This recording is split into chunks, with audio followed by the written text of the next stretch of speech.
Does the Saints' slow start to free agency signal a change in approach?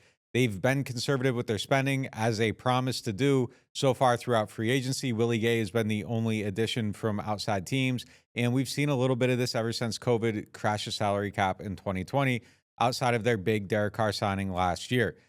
Does this signify a real change in approach, you think, for the team? You had an error.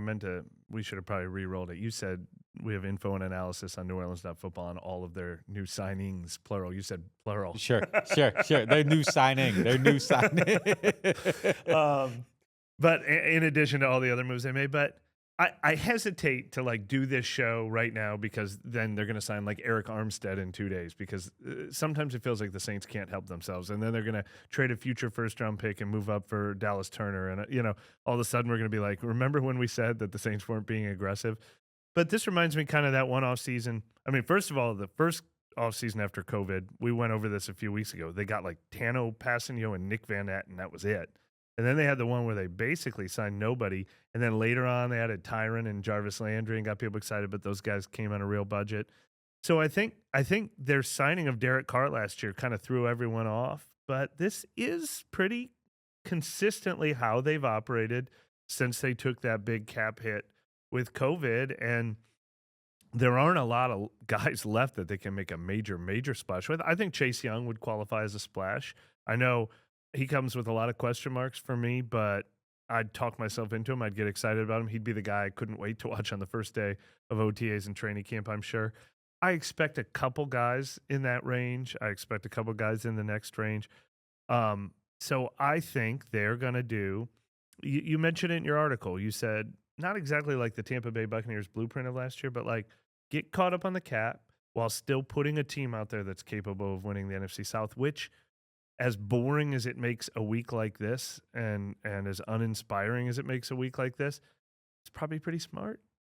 I do feel like it is a change of an approach, though, because I think if you go back, and I don't think it's fair to compare this season to 17, because 17, they were kind of coming into it, and then they hit on this draft, and there isn't a massive need for players. In 21, it was coming off the COVID year, and they just really didn't have any money, so then it's slower and more measured. But then they're trying to sign Deshaun Watson, and there was a willingness to go all in there, and then they just couldn't. And then Derek Carr's a big move. I know fans keep talking well, it was a huge spend. It was a huge spend.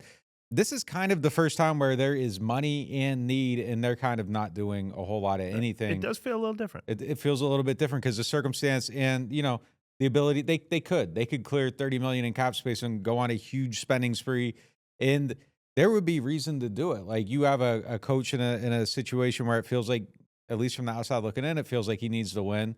They aren't in win now mode like that, though. They still want to win, but they aren't winning at all costs. They aren't, they aren't stealing the $500 bill in the Monopoly game when nobody's looking. And they used to kind of be their MO.